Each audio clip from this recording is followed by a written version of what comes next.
Hey, this is Angela with this week's Living the Shift. I recently went and did a spiritual living expo, and in that expo I was surprised at the number of people who came up to me and other people who did healing facilitation work as to what energetic healing is. And then I was told to do this topic, and I can see the value in it, and it makes a lot of sense in terms of living the shift. So the question, what is energetic healing? What are energetic healing modalities, and what is that all about, and what does that entail?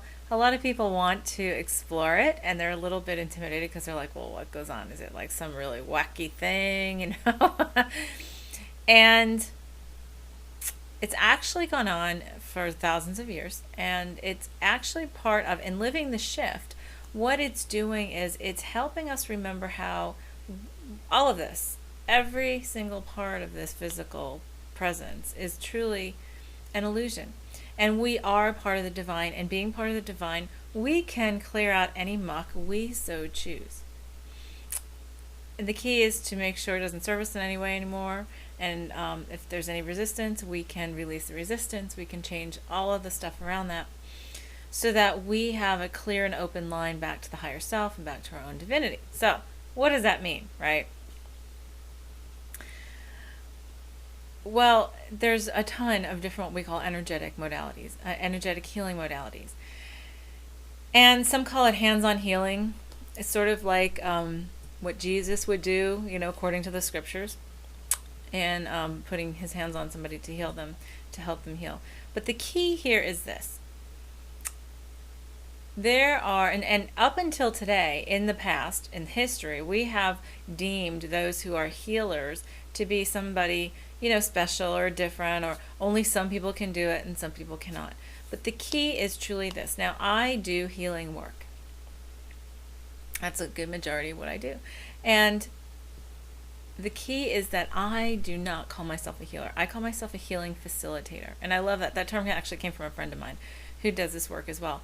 Because the key to know is that we are all divine. And in accepting that we're all divine, what I do when I work with somebody is help them find whatever frequency, help them find what kind of energy will help them tap into their own divinity to heal themselves.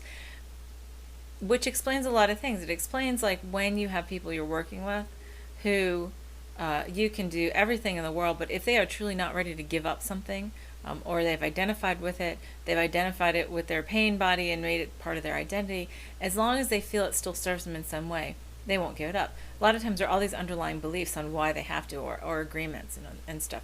There's all of these ways of looking at everything that goes on in our heads and our hearts from the non-physical. Everything in the physical that we manifest here into the physical is created from the non-physical.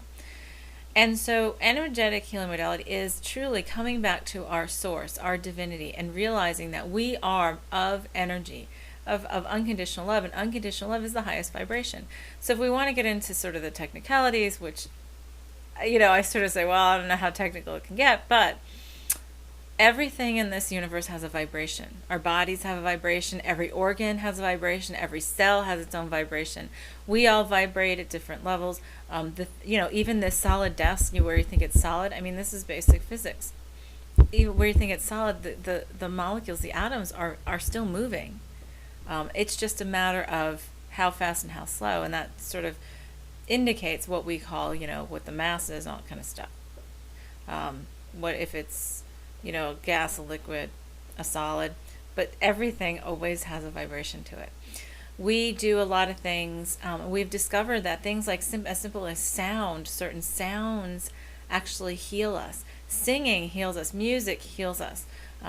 Different kinds of tones heal us, because what happens is there are certain frequencies, there are certain tones that vibrate in a certain way, so that when it runs through our cells, because everything just runs through us, because we do have space in between our cells and the way we have physically made up our bodies, so that we can get to a frequency of vibration where we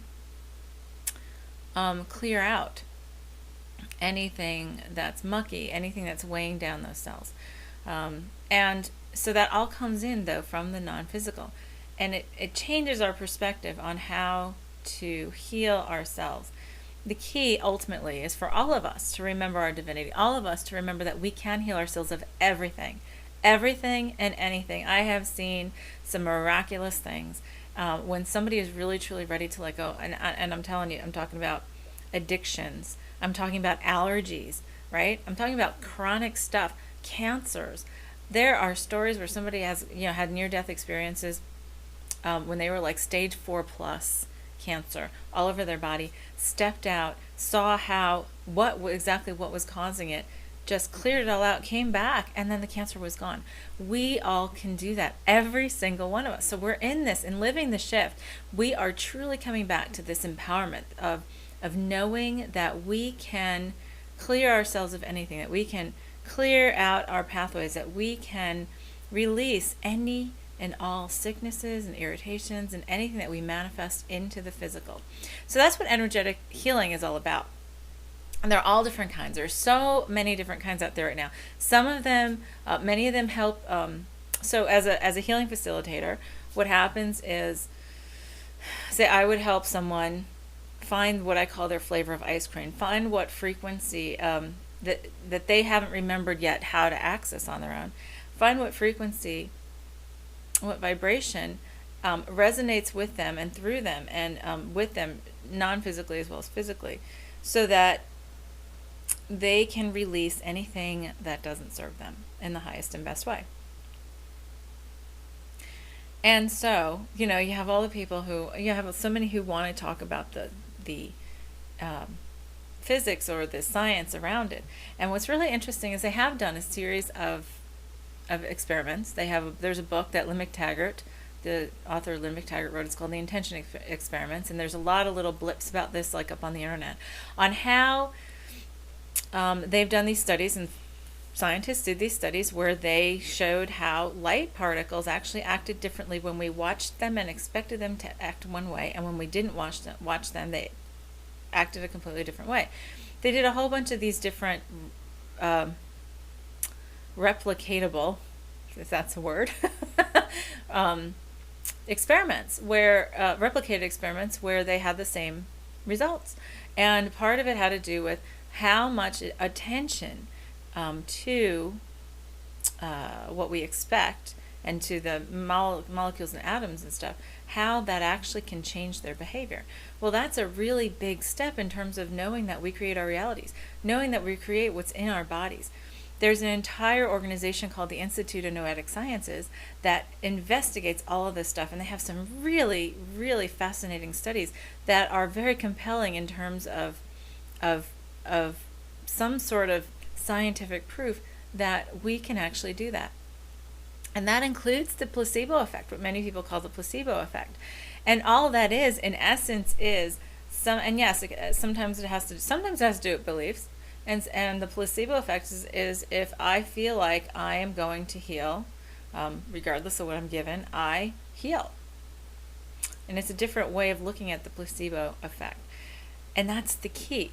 If we can get to the point where we know and truly know in our hearts and in our entire being that we are the divine, and that this is all illusion and we can change anything we want, anything that we want, then we sure can do it.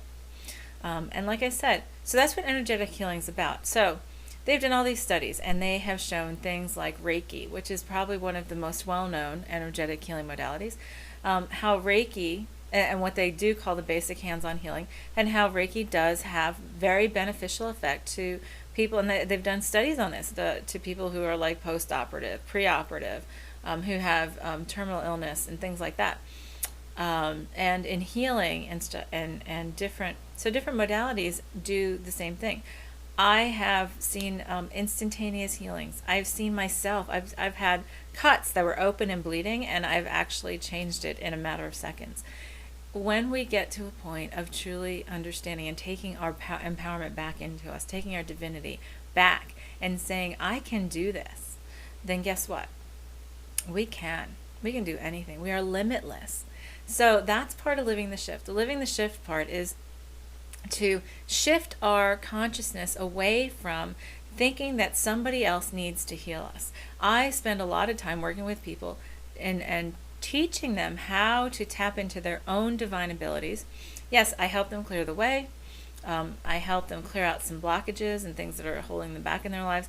And then, if I continue working with them, the biggest goal that I have is to empower them, to teach them how to tap into it themselves so that they can then continue on their journey, being empowered and not having to depend on somebody else. That's the key. Not having to depend on pills, not having to depend on different ways of being healed, so to speak, because we have to, in our minds, convince ourselves that somebody else heals us when in fact we heal ourselves. Why would you say so? There are so many instances where you have somebody who's like on the verge of death, or somebody who, if you look at them, so, oh my gosh, they should be dead because of something that happened, some terrible accident or whatever, and they make it through. Not only do they make it through, but they just totally sail through.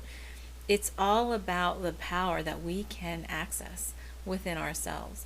And so the energetic healing, and what that is it's opening the doorways, energetic modalities. There are so many, and even those who use, say, angel healing, and there's all different kinds of healers, quote unquote. And all that is helping you to access the frequencies and vibrations that you need to heal yourself in any way, shape, or form. So on that, I'm going to let you go. We'll talk to you next week. This is Angela with this week's Living the Shift.